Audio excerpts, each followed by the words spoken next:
When Marcus and I were kids, we were inseparable. He's the one who took care of me after our parents died. We kind of grew apart after he became a priest. But he's still the only person I really trust. The only one who might believe that I had nothing to do with all this mess. Yes, indeedy. Greetings, I'm Solidus-Skully, and welcome back to the Fahrenheit commentary, where, second attempt at recording this. The first time I attempted to record this, I actually got, rather drunk, and, it was a level of slurred words and incoherent babbling that, even though I'm pretty sure some of the points I made might have been substantial, I guess you'll never know. Well, I mean, I know, but that's only really because I was speaking it at the time, and Jesus Christ, I really gotta learn not to drink during commentaries, but that requires sobering up. And really, in this day and age of pain and misery, who wants to do that? In any case, though, this is Marcus Kane, a man we've heard on the phone twice-fold, and, yeah, as you could no doubt tell by the earlier cutscene, he and Lucas drifted apart. I guess both of them have very different perceptions on religion.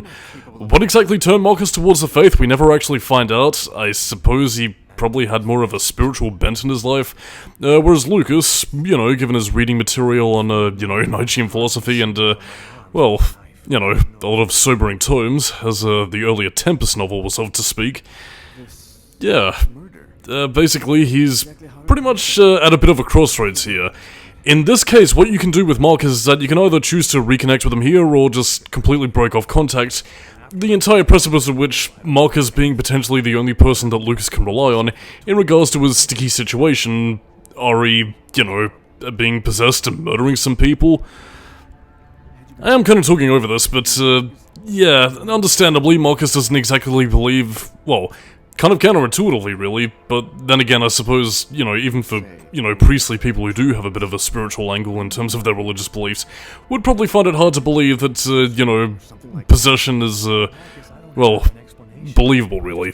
I mean, again, more what you can see with your eyes as opposed to your faith, and, faith is a very fickle thing.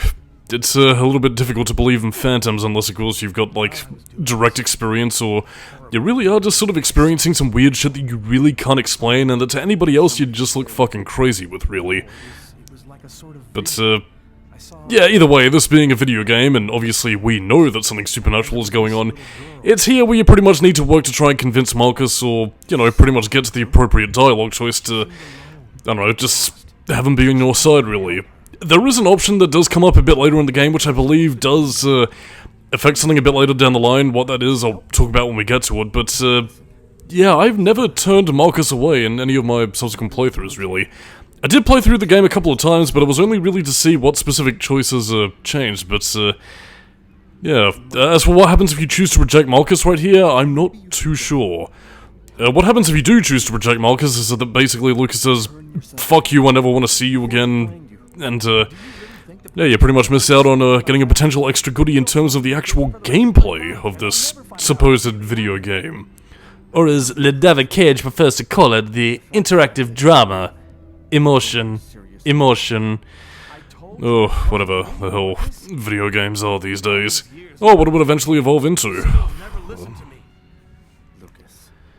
But either way, I mean, again, if you do choose to get Marcus on your side, again, he does sort of reluctantly help and try and find a means in which to help Lucas out, even if slightly, considering that, the sin of murder is a bit of a weighty one, regardless of whether you're religious or not, so, he won't turn us over to the police, but by that same token, he isn't exactly going to get directly involved and, provide comfort for our budding serial killer, or the meat puppet in which he was used in order to become said killer. And that's what I was talking about beforehand, crosses.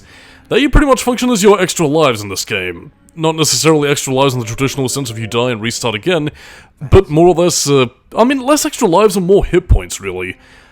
But again, you'll see what I mean as we, get back to, certain quick-time event sequences that are yet to come in this world.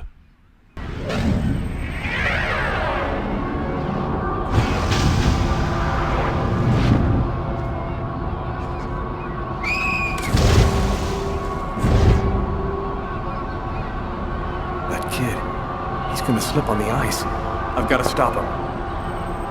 The cop in the restaurant. If I don't do something, the child will die. If I do something, the cop will recognize me. am I gonna do? So now you must make the sadistic choice. Save the child from drowning.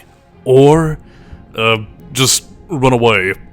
Spoiler alert, if you choose to run away, you basically lose 30 mental health points and then Lucas feels like shit. But, yeah, choose to save the kid and potentially risk, having his face seen by the police, does lead to an equally baffling situation. But in any case, You need to make a physical effort by tapping the L1 and R1 buttons. It totally mimics swimming in the real world. which, I mean, again, I'm being a bit facetious here, but at the same time, I do like these sorts of mechanics in theory for a, movie-based, well, video game kind of experience. The thing of it is, you're really sort of meant to simulate what the character's going through, and, again, I brought Shenmue up as a point of comparison before for how it handles its QuickTime events in the sense that, it's either an off-the-cuff reaction to, things that Ryo does during the gameplay, whereas, every other time you enter a virtual fighter-style battle system where, actual gameplay takes place where he's calm, collected, and interacting with things. What you're seeing here with Fahrenheit isn't too bad, where, you have to do chest compressions and try and revive the kid, by timing his heartbeat and all that, but, by that same token, though, it doesn't really put you in the situation of, like, Lucas diving into, sub-zero waters, freezing to death, having the screen shake around, or, really put you at risk, so it's kind of a bit pish, to be honest. Patrol 324, kid just fell into the water. Send an ambulance right away. Man, what courage. The kid would have died. That guy's a hero. He dove into freezing water to save the kid. The kid never would have made it out of there without him. The cop recognized me. We both knew it. It's hard to say why he didn't turn me in. Maybe he decided I was even. I had taken a life and given one back. Nothing really changed for me. I was still wanted for murder by the police. But when I left that park, I knew I could look myself in the mirror again without cringing. Yeah, he took life away, but by saving a kid, he gave it back again. Truly, that's exactly how morality works. Even though, again, that's not... I shouldn't even have to explain that, why that's not exactly how that works, but, yeah, the police officer, same dude who was at the diner, took pity on him, apparently, even though I'm pretty sure that might also end up fucking him over in terms of his job, especially considering that he had his partner there, who I'm probably sure would have had more than a few things to say, but, I don't know, I guess he just sort of kept tight-lipped. Whatever. Either way, it's just one little break for Lucas, really. I'm not really too sure what happens. I think if you do decide to... Actually, no, I don't think you can get arrested there, so it's pretty much just sort of a case of run away and have Lucas suffer some mental health damage, or just, I don't know, save the kid, get more mental health, and the policeman, well, pretty much has a dereliction of duty here, really. In any case, though, we get to the police station. I'm not exactly too sure what metropolitan New York police stations are like, but God, this... I'm not gonna say that it gets to, Resident Evil 2 RPD levels of, well, Brogdonagian architecture, but by that same token, though, it's a pretty fucking lavish building, but, then again, I'm not really too sure how far this sort of architecture dates back. I want to fathom, back towards its early history, really, given the rather... Not really sure how I describe it. I wouldn't call it Gothic architecture, but I would call it, well... sort of old-style architecture, really. The sort of architecture that sort of harkens back towards, well, I don't know, days long since past, for lack of a better phrase. In any case, so, you pretty much walk around, you can interact with the doors, get a coffee to rebuild Carla's mental health points for whatever that's worth. Really, the only thing you're doing at this stage is just sort of killing time until you either head to your office or, well, have no other choice but to interact with a certain character that only has, like, one mildly relevant scene a little bit later on in the game, and that's more relevant to Tyler than it is to Carla, so really it's just yet another day in the life. Oh, now she's tense again, because that's the office of the captain, and if you think that David Cage is not going to play around with movie tropes despite being about the art, well, you clearly don't know what sort of crazed French man you're dealing with here, with Senor de Gratola. Hey, Carla, can you tell your partner to pay me back that $100 he owes me? I've been waiting 6 months for it now. Can't help you there, Jeffrey. Talk to him about it. He's been avoiding me like the plague. Plus, you're the only one he listens to. Catch you later, Jeffrey. Yeah, that's Jeffrey. He's kinda the opposite Noid. Hi, Carla. Well, basically just... I kinda get the impression that he's the guy that nobody really likes, so, yeah, he's really just sort of there to interact with Tyler and get up his grill with all his, you know, nerdy-ass gangly doofusness. So, yeah, we'll be seeing a little bit more about him later, as Tyler finally drags his sorry backside to work, and actually gets some work done. But, unlike Carla, who's, you know, pretty much the perfect little princess, you know, does all her homework, is in bed by 6 and up at, you know, the arse crack of dawn. Yeah, Tyler, on the other hand, is a little bit more loosey-goosey, likes to chillax, enjoys his b-ball, as we all know that every stereotypical person in New York likes to play. It's the game of the streets, yo, diggy dog. Wiggity wham up, word up, cameo.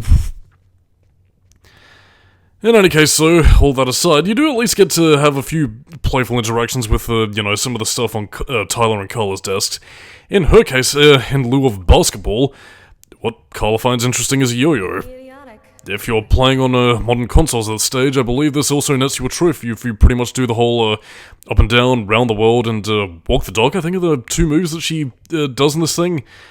But yeah, do that 5 times and then you get a delicious trophy. Whoopee. As well as a nice juicy mental health bonus. Though I think that pretty much comes as soon as you just play with the thing just the once though, so yeah. Either way, it's just a means of recovering more mental health, which you can either lose, again, as I mentioned beforehand, either by proxy of events in the story or things that you interact with. So I mean, either way, just because of events in their daily lives, you're gonna lose some mental health points by shit that gets in your grill and just sort of fucks with your day really. But don't worry, it's the little things in life that keep you going, which, I mean, honestly, it is one of the few aspects of the games that I do like, and again, something that these sorts of interactive movie, whatever Motron games sort of excel at, is again, making the mundane feel, well, part of an interactive world that sort of allows you to sort of live and breathe in a way that a lot of other video games otherwise wouldn't really take the time to do. I mean, again, to use a bit of an example, like in any other video game in the stage, you'd either be, you know, out in the streets arresting bad guys in like a similar vein to the likes of True Crime, or, you know, you'd be fighting a dragon, or destroying an army of robots or whatever, but, yeah, Fahrenheit, on the other hand, takes pleasure in interacting with the mundane, really. Again, as with the aforementioned example I brought up with Shenmue, I don't think it does it quite in the same successful manner as that game did, but it does have its moments. The problem, as I mentioned beforehand, is that Fahrenheit also sort of wants to have its cake and eat it too by, well, not necessarily through much fault of its own, as we will cover the development cycle a bit later, which did sort of truncate and rush a lot of things here and there, but yeah, there is also the example of this game wanting to do the mundane stuff, but then also wanting to jump to lightspeed and get the plot moving, and yeah, it doesn't quite flow as seamlessly as it otherwise should, but we'll get into that a little bit later. Things flow decently well now, as we see an unknown email from Unknown. It's all happened before. Kirsten. What's that supposed to mean? Aha, so who sent Carla that email? I don't think we ever actually find out who that is, but, yeah, on top of everything else, much similar vein to, you know, Lucas, you can log onto Carla's computer, find emails for Valium, whatever, spam emails. You get to learn about her friend Tommy, and of course you can examine news articles from the world, from the Post, from what's directly going on in the city, all on that glorious Web 2.0 font that, I sorely miss from internet browsing days gone by. This is also one of the few times you can actually access the police database to find out what the Kirsten file is really about, but sadly, no luck. The file's locked away. You never technically find out why that file was locked away, but it does have relevance to the plot going forward. It's just that, well, yeah, it does sort of tie into larger conspiracy elements at play, but the problem is the game doesn't really address much of that, so by that same token, it's just kind of a bit haphazardly answered/represented, and you're going to be seeing a lot more of that throughout Fahrenheit. But in the meantime, though, let's see what Tyler's doing as we give him a ring.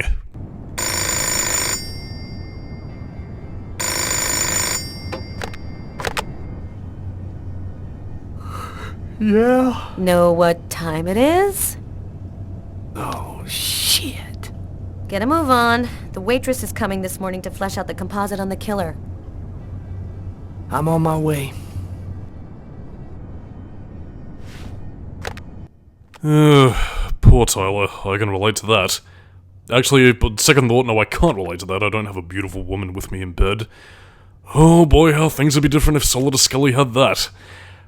But yeah, this is here where we get to, you know, pretty much switch between characters. In this case, you can switch between Carla and, yes indeedy, Tyler, at a moment's notice, as you pretty much wait for him to get his ass into gear and get to work. But we also get to take a nice little look at what Tyler's life is like. As you can see, his partner in bed is Sam. You know, he has a very swanky-looking pad, actually.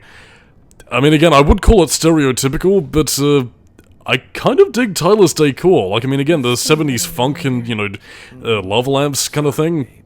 I don't know, I mean, it's a bit stereotypical, and I get the impression that David Cage did pretty much all of his research by watching Shaft, or pretty much many other, you know, blaxploitation movies from the 70s, but, yeah, I much like Tyler, I'm just like, bed, nice and warm, never want to leave.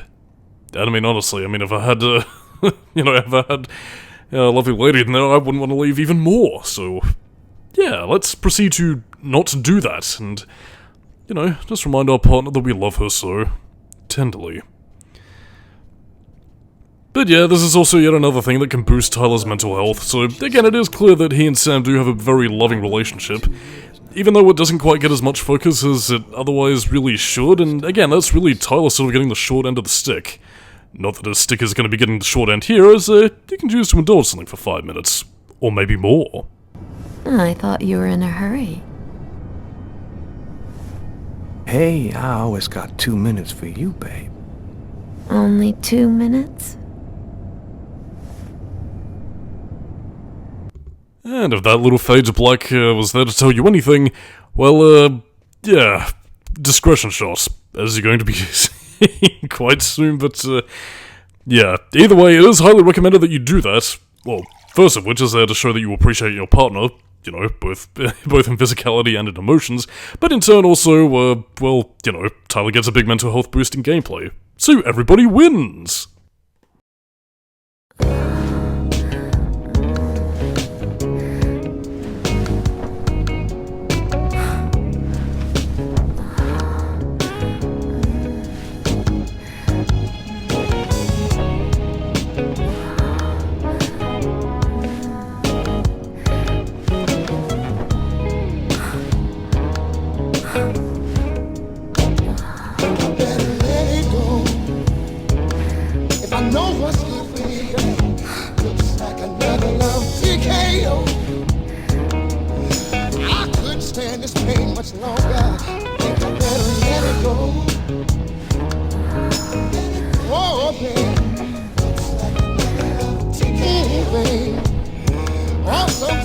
Sometimes I just feel like I wanna sing. By the way, yes, that is one of Tyler's big theme songs right there. Love TKO by Teddy Pendergrast, I think. I want to say that is. I haven't looked at the soundtrack in some time, but yeah, I mean, it definitely fits the theme, or at least, very least, it fits the scene of Tyler's house. Well, house, apartment. Yeah, I'm pretty sure it's an apartment. We don't really get a good look at it, except for in Tyler's complete mental health drain, false game over sort of ending, where he decides to pretty much decide to quit the force and leave with Sam, really, which is, well, something that's actually gonna come up as we discuss more as we return to where Tyler is now. Yeah, Carla, I'm on my way. Yeah, I know. No, I just had a little problem, so yeah, okay, I'm right there. And by little problem, he means his penis! Tee-hee-huddle-ha. Love-making scene, but, yeah, that's pretty much all she wrote in that case. As I mentioned before, mental health boost, it's pretty much all you need, really, and you do get a slight look into his and Sam's relationship, really, a little bit more than what little insights we got into Tyler's, life and personality than we did beforehand. Okay, this time I really am. Oh, come on, you don't need to be anxious after you just had some fun with, you know, your spouse. Well, whatever, I guess maybe it's the whole idea of, you know, having some, you know, jovial times with ones you love, and of course being kicked out of bed. I can relate. A statuette of Socks, one of the characters in my favorite video game. And that is the one reference to Omicron the Nomad Soul, the first game by Quantic Dreams ever created, and yeah, it exists as a video game in this universe. So again, there's no real tie linking it towards the rest of the Sadness trilogy, because the ghost of the David Bowie will haunt us forever. But yeah, either way, there is actually two references to Omicron the Nomad Soul in this game, the first of which is obviously the Socks statue, and of course the other one is, well, yeah, it's actually a film adaptation in this universe, directed by David Cage, who was like, I am pleased with the film, and yeah, he's like, oh yeah, it's so popular, I get to hang out with all my best buddies like Jackson Peters. Oh god, the fucking ego on this guy is fucking, crazy. Again, I didn't call him a French Hideo Kojima idol either, I mean, that is, the ego can sustain entire planetary orbits. Perhaps even a solar system, given enough time. But yeah, I still dig Tyler's taste in music, his funky wallpaper, I mean, even his fucking television, really. I mean, he owns a record player, which is also pretty cool. And, yeah, record player. Yeah, I mean, I talk about this during a time when, you know, CDs and physical media is pretty much on the way out. Doubly so if you've actually heard recent, albeit probably outdated news by the time you see this part, where, yeah, Sony, you know, the company that ported the PlayStation 2 version of this game onto its systems, is no longer doing physical media, likely with Xbox's next console following suit, and of course Nintendo, slow to catch up on trends, but also having, like, game keycards, which might as well be the same fucking thing, really. It's a sad fucking day we live in, though. But, I mean, either way, Gen 9 will probably be the last video game console generation I invest into. Which, I mean, again, not really to go on from the already off-topic topic, apart from, you know, sexy Tyler showering action, is, yeah. I'm only really gonna be investing in, like, anything from Generation 9, primarily for, again, Kingdom Hearts 4, Resident Evil Code Veronica Remake, and Tormented Souls 2, really. I don't really feel the urge to purchase anything else, and quite frankly, I'm tired, man. There's just not much of video games these days that really sort of enthrall me, so, again, same as I've always been, same as I've ever been. It's gonna be games of the late 90s, early 2000s with Solidus-Skully, so here we go.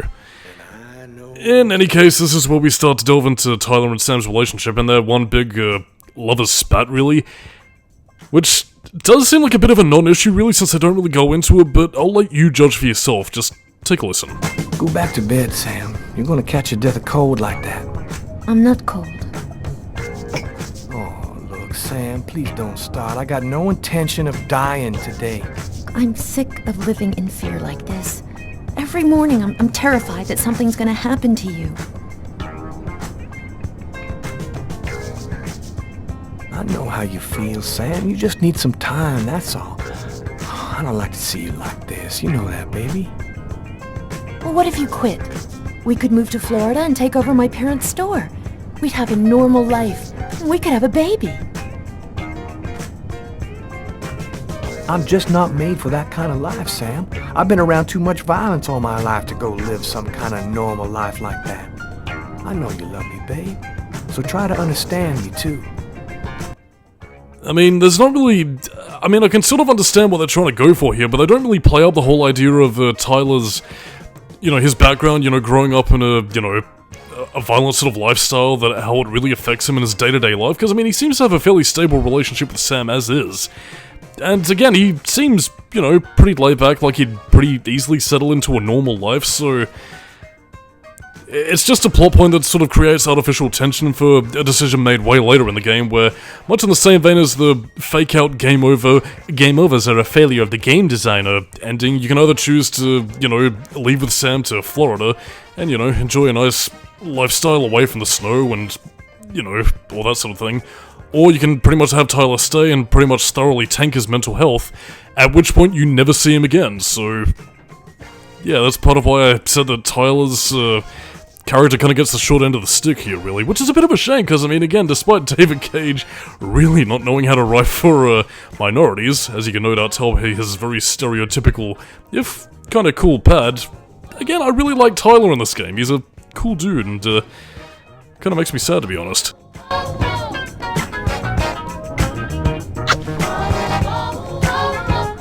I love you, Tyler.